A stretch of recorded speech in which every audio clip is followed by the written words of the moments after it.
আজকে আমাদের লামাহাটা চটকপুরের যে ট্রিপ তার ডে 3।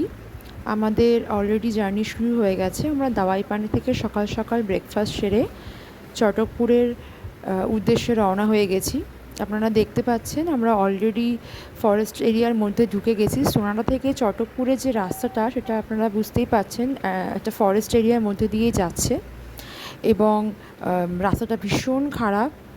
এই ডিস্টেন্সটা খুব বেশি না সোনাডা থেকে চটকপুরের, কিন্তু রাস্তাটা এতটাই খারাপ যেহেতু ফরেস্ট এরিয়া। এখানে স্টোনই দেওয়া রাস্তাতে, এখানে কোনো রকম রিপেয়ারিং বা এখানে সিমেন্টিং বা ঢালাই করার কোনো রুলস নেই, তাই জন্য ভারী গাড়ি ছাড়া ওখানে অ্যালাউও করা হয় না। কিন্তু রাস্তা এতটাই খারাপ যে প্রচণ্ড সাবধানে যেতে হচ্ছে, প্রচণ্ড ধীরে ধীরে যেতে হচ্ছে, প্রচণ্ড ঝাঁকুনি। খুব বয়স্ক লোক হলে, যাদের স্পন্ডালাইটিস বা কোমরের প্রবলেম আছে, তাদের কিন্তু খুব অসুবিধা হবে। তাই যাওয়ার আগে একটু রিসার্চ করে যাবেন। তবে মোটামুটি ড্রাইভারের হাত ভালো, তারা বুঝেই চালাচ্ছেন। তবে হ্যাঁ, জার্কিং বা ঝাঁকুনিটা কিন্তু প্রচণ্ড, কারণ রাস্তা ট্রিমেন্ডাস ভয়ঙ্কর। যেমন খাড়াই রাস্তা, তেমনি প্রচণ্ড বড় বড় পাথর, কাদা, ভাঙাচোরা এরকম অবস্থা রাস্তাটার। তো ভীষণ ট্রিমেন্ডাস আর কি চাপ। আর এখানে ভীষণ ফগি এরিয়া, কখনো প্রেসিপিটেশন হচ্ছে, একটু বৃষ্টি হচ্ছে, কখনো আবার একটু শুকনো। তো গাড়ি এই জন্য আরও স্লো চলছে, কারণ ফগস খুব বেড়ে গেলে স্পিডে গাড়ি যাতায়াত করা খুব মুশকিল। রাস্তাও খুব সরু, সেই জন্য একটু সময়টা ওই জন্য লাগছে। এখানে ওয়েস্ট বেঙ্গল ট্যুরিজমসের তরফ থেকে একটু ফরেস্টে স্টার্টিংয়ের জায়গাতেই, মানে যেখানটা কালীপোখরি যাওয়ার যে ট্রেকিং রুট, সেখানে স্টার্টিংয়ের মুখেই central wildlife tourisms eco park আছে, যেটা সেখানে কটেজ খুব বেশি নেই, অল্প কটা গভর্নমেন্টের কটেজ আছে। এখানে বুকিংটা পাওয়াটা একটু খুব মুশকিল। তবে এখানে আপার চটকপুরে, যেখান থেকে কাঞ্চনজঙ্ঘা ভিউ বা পুরো ফরেস্টের ভিউটা খুব ভালো পাওয়া যায়, সেখানে মোটামুটি আপনার অনেকগুলো হোমস্টে 1300 টাকা থেকে ফুডিং লজিং শুরু করে 1500 টাকার মধ্যে ফুডিং লজিংয়ে ভালো ভালো মানের কটেজ পাওয়া যাচ্ছে। আপনারা দেখতে পাচ্ছেন আমরা কালীপোখরির দিকে, মানে যেখানে বনদেবীর একটি ছোট্ট মন্দির আছে, যেখানে গ্রামবাসীরা, লোকাল ট্রাইবালসরা পুজো করে, সেটা একটা ট্রেকিং রুট। আমরা অলরেডি রওনা হয়ে গেছি। ট্রেকিং রুটটা ভীষণ সুন্দর। খানিকটা পৌঁছলেই বাঁ দিক থেকে একটা সোজা রাস্তা বেরিয়ে আছে। এটা 12 কিলোমিটার পথ অতিক্রম করলে মংপু, যেখানে রবীন্দ্রনাথ ঠাকুরের বাসভবন, আমরা সেখানে পৌঁছে যেতে পারবো। তবে 12 কিলোমিটার তো অনেকটা পথ জঙ্গলে, আমরা সেই দিকে না গিয়ে আমরা সোজা কালীপোখরির দিকে যাচ্ছি, যেখানে বনদেবীর পুজো হচ্ছে।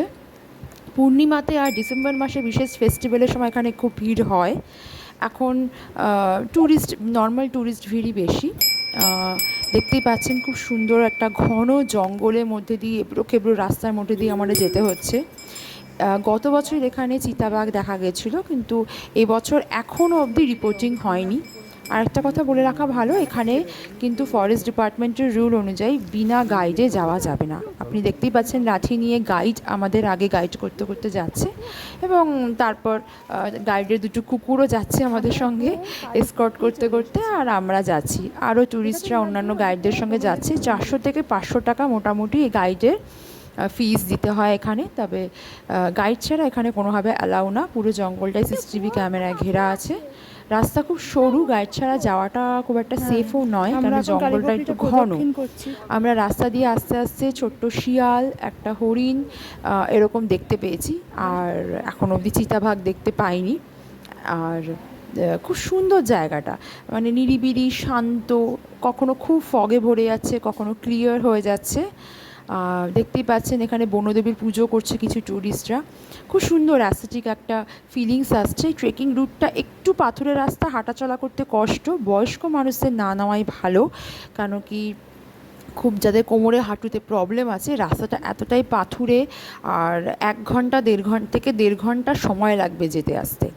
তো এতটা হাঁটা, এতটা খাড়াই উতরাই চলছে, তার মধ্যে এতটা বাজে রাস্তা, ভীষণ স্যাঁতস্যাঁতে, কাদা আছে অনেক জায়গা, পাথর, যেরকম হয় ন্যাচারাল ফরেস্টের রাস্তা।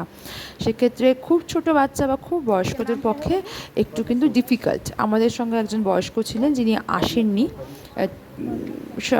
কিন্তু মোটামুটি বাকিরা সবাই আরামসে যেতে পেরেছে। গ্রামটাও ঘুরে দেখার জন্য খুব সুন্দর। চলুন তাহলে দেখা যাক।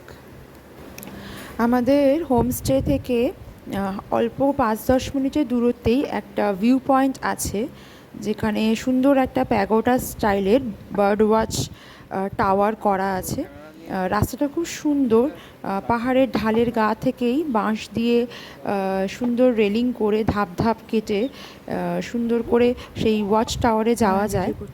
গ্রামটাই তো ভীষণ সুন্দর চটকপুর। এখান থেকে যেতে যেতে বেশ আশপাশের মাউন্টেন রেঞ্জটা দেখা যাচ্ছে, তবে একটু ফগি আছে। আগের দিন একটু বেশি ক্লিয়ার ছিল, আজকে একটু ফগি আছে। আর সুন্দর করে এখানটা ওপরে উঠে বেশ অনেকেই যারা বার্ড ওয়াচার, যারা বার্ড লাভার, নেচার লাভার, তারা প্রচুর ছবি টবি তুলছেন। এখানটা খুব সুন্দর একটা ভিউ পাওয়া যায়। আসুন তাহলে এখানে ভিউটা আমরা একটু দেখে নিই। কালকে তো